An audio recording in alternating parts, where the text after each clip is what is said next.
നമസ്കാരം, ഏവർക്കും post market റിപ്പോർട്ട്സുകളിലേക്ക് സ്വാഗതം. ഇന്ന് ഏപ്രിൽ 1, 2026 ബുധൻ. അങ്ങനെ തുടർച്ചയായ 2 ട്രേഡിംഗ് സെഷനുകളിലെ അതിശക്തമായ നഷ്ടങ്ങൾക്കു ശേഷം ഗ്ലോബൽ മാർക്കറ്റിന് എന്ന പോലെ തന്നെ ഇന്ത്യൻ മാർക്കറ്റിനും ഇന്ന് ശക്തമായ നേട്ടത്തോടുകൂടി തന്നെ വ്യാപാരം അവസാനിപ്പിക്കുവാനും സാധിച്ചു. അവയെക്കുറിച്ചൊക്കെ വിശദമായി തന്നെ നമുക്ക് ഈ വീഡിയോയിൽ പരിശോധിക്കാം. ലീഡിംഗ് ആയ എല്ലാ ഇൻഡസ്ട്രീസിലും ഗിഫ്റ്റ് നിഫ്റ്റി ഇൻഡിക്കേറ്റ് ചെയ്തതുപോലെ തന്നെ ശക്തമായ ഗ്യാപ്പ് ബോർഡ് കൂടിയിട്ടുള്ള ഓപ്പണിംഗ് ആയിരുന്നു ലഭ്യമായിരുന്നതും. എങ്കിലും ഇന്ന് നിഫ്റ്റിക്ക് അതിന്റെ ഡേ ഹൈയിൽ നിന്നും 250-ലേറെ പോയിന്റുകൾ ചോർന്നു പോവുകയും ചെയ്തു. എങ്കിലും 22,618 എന്ന ലെവലിൽ സപ്പോർട്ട് എടുക്കുവാൻ സാധിച്ചതിന്റെ ഫലമായിട്ട് 348 പോയിന്റുകളുടെ നേട്ടത്തോടുകൂടി 22,679 എന്ന ലെവലിൽ വ്യാപാരം അവസാനിപ്പിക്കുവാനായപ്പോൾ സെൻസെക്സിന് 1,186 പോയിന്റുകളുടെ നേട്ടത്തോടുകൂടിയും ബാങ്ക് നിഫ്റ്റിക്ക് 1,173 പോയിന്റുകളുടെ നേട്ടത്തോടുകൂടിയും വ്യാപാരം അവസാനിപ്പിക്കുവാനുമായി കഴിഞ്ഞ ബുധനാഴ്ച നേരിയ ഇടിവ് അനുഭവപ്പെട്ട ഇന്ത്യ വിക്സിൽ കൃത്യം ഒരാഴ്ചകൾക്ക് ശേഷം ഇന്ന് 10%-ലേറെ ഇടിവ് അനുഭവപ്പെടുകയും ചെയ്തു. NSEയുടെ അഡ്വാൻസ് ഡിക്ലൈൻ റേഷ്യോയിലും 2,778 സ്റ്റോക്കുകൾക്ക് നേട്ടത്തോടുകൂടി വ്യാപാരം അവസാനിപ്പിക്കുവാനുമായി അതേസമയം ആകെ 228 സ്റ്റോക്കുകൾക്ക് മാത്രമേ നഷ്ടത്തോടുകൂടി വ്യാപാരം അവസാനിപ്പിക്കേണ്ടതായിട്ടും വന്നുള്ളൂ. InterGlobe aviation, Adani ports, Adani enterprises, Trent, Bharat electronics തുടങ്ങിയ സ്റ്റോക്കുകൾക്ക് ഇന്ന് നിഫ്റ്റിയിൽ നേട്ടം കൈവരിക്കുവാനായപ്പോൾ doctor Reddy's lab, HDFC life, Cipla, NTPC, Sun Pharma തുടങ്ങിയ സ്റ്റോക്കുകൾക്ക് ഇന്ന് നിഫ്റ്റിയിലെ ടോപ്പ് ലൂസേഴ്സ് ആയിട്ട് മാറേണ്ടതായിട്ടും വന്നു. ബെഞ്ച്മാർക്ക് ഇൻഡസ്ട്രീസുകളെ പോലെ തന്നെ ബോർഡർ മാർക്കറ്റ്സുകൾക്കും ശക്തമായ നേട്ടം കൈവരിക്കുവാൻ സാധിച്ചതിന്റെ ഫലമായിട്ട് നിഫ്റ്റി മിഡ് ക്യാപ്പിന് 2.2% നേട്ടത്തോടുകൂടിയും സ്മോൾ ക്യാപ്പിന് 3.3% നേട്ടത്തോടുകൂടിയും വ്യാപാരം അവസാനിപ്പിക്കുവാനുമായി സെക്ടർ വൈസ് നോക്കുമ്പോൾ ഫാമയ്ക്ക് 1% നഷ്ടത്തോടുകൂടി വ്യാപാരം അവസാനിപ്പിക്കേണ്ടി വന്നപ്പോൾ ബാക്കി എല്ലാ മേഖലകൾക്കും ശക്തമായ നേട്ടത്തോടുകൂടി തന്നെ വ്യാപാരം അവസാനിപ്പിക്കുവാനുമായി ഡിഫൻസ് സെക്ടറിൽ നിന്ന് 5% നേട്ടം കൈവരിക്കുവാനായപ്പോൾ capital goods, media, PSU bank തുടങ്ങിയ മേഖലകൾക്ക് 3%, auto, consumer durables, IT, metal, realty, FMCG,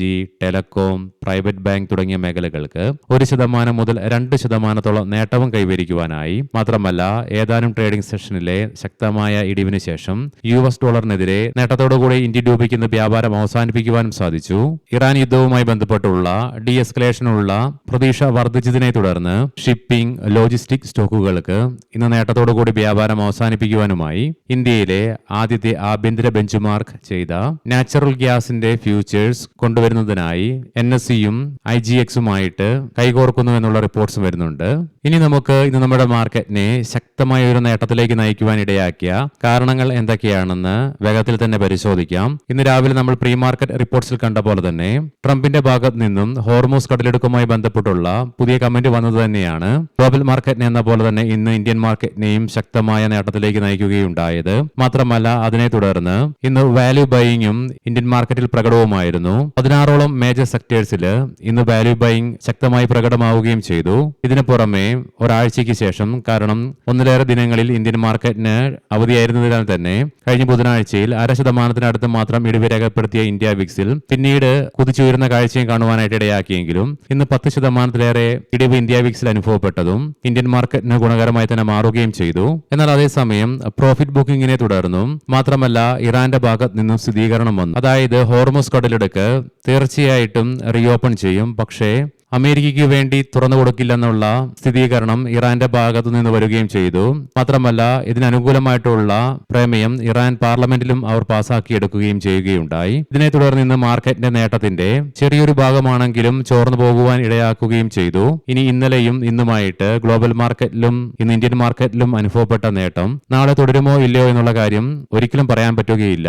കാരണം നമ്മൾ മുൻപ് പറയുന്നത് പോലെ തന്നെ യുദ്ധം നടന്നുകൊണ്ടിരിക്കുന്ന സാഹചര്യത്തിൽ എപ്പോൾ വേണമെങ്കിലും കാര്യങ്ങൾ മാറി ചെയ്യാം. മാത്രമല്ല US പ്രസിഡന്റിന്റെ ഭാഗത്ത് നിന്നും വരുന്ന കമന്റുകൾ അൺപ്രഡിക്റ്റബിൾ ആയതുകൊണ്ട് തന്നെ ഒരുപക്ഷെ കാര്യങ്ങൾ എപ്പോൾ വേണമെങ്കിലും മാറി മറിയാന്നുള്ള സാഹചര്യവുമാണ് നിലവിൽ മാർക്കറ്റിൽ നിലനിൽക്കുന്നതും. കൂടാതെ ഇറാന്റെ ഭാഗത്ത് നിന്നും മിഡിൽ ഈസ്റ്റിലേക്കുള്ള ആക്രമണം രൂക്ഷമായി തന്നെ തുടരുന്നുമുണ്ട്. ഗ്ലോബൽ മാർക്കറ്റുകൾ പരിശോധിക്കാം.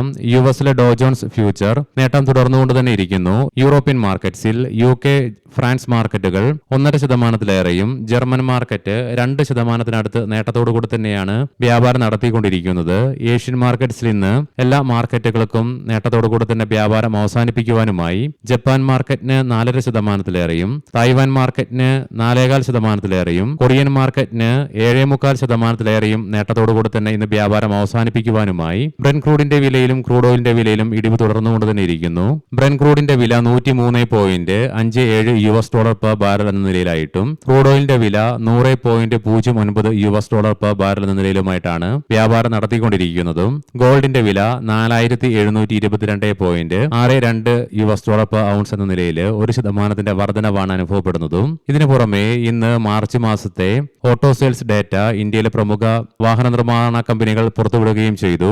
ഭൂരിഭാഗം കമ്പനികളും മികച്ച ഓട്ടോ സെയിൽസ് ഡേറ്റ തന്നെയാണ് റിലീസ് ചെയ്യുകയും ഉണ്ടായത്. അതേസമയം അശോക് ലൈലാൻഡിന്റെ ഓട്ടോ സെയിൽസ് ഡേറ്റയിൽ മാർക്കറ്റ് എക്സ്പെക്ടേഷനെ മറികടക്കുവാനും സാധിച്ചില്ല. ഇനി നമുക്ക് ഇന്നത്തെ പ്രധാനപ്പെട്ട ചില സ്റ്റോക്കിംഗ് ന്യൂസുകൾ പരിശോധിക്കാം. മുൻകൂട്ടി ഓർമ്മിപ്പിച്ചുകൊള്ളട്ടെ, ഇത് ഒരു ബൈ ഓർ സെൽ റെക്കമെൻഡേഷൻ അല്ല. മാരിക്കോ 2026 ഏപ്രിൽ 1 മുതൽ അഥവാ ഇന്നു മുതൽ ശ്രീ പവൻ അഗർവാളിനെ ഗ്രൂപ്പിന്റെ ചീഫ് ഫിനാൻഷ്യൽ ഓഫീസറായിട്ടും സിഇഒയുമായിട്ട് നിയമിക്കുകയുണ്ടായി. ഗോദാവരി പവർ ആൻഡ് ഐസ്പാറ്റ് 2025-26 സാമ്പത്തിക വർഷത്തിൽ ഇരുമ്പയിര് ഉരുക്ക് ഉൽപ്പന്നങ്ങളിൽ റെക്കോർഡ് വളർച്ച രേഖപ്പെടുത്തിയതായിട്ടുള്ള റിപ്പോർട്ട്സ് കമ്പനി റിലീസ് ചെയ്തു. ഇന്ത്യൻ ഓയിൽ പശ്ചിമേഷ്യയിലെ സംഘർഷങ്ങൾക്കിടയിൽ പ്രീമിയം പെട്രോൾ ഡീസൽ വിലകൾ കമ്പനി വർദ്ധിപ്പിച്ചു. കൂടാതെ വ്യോമയാന ടർബൈൻ ഇന്ധന വില ഇരട്ടിയാക്കുകയും ചെയ്തു.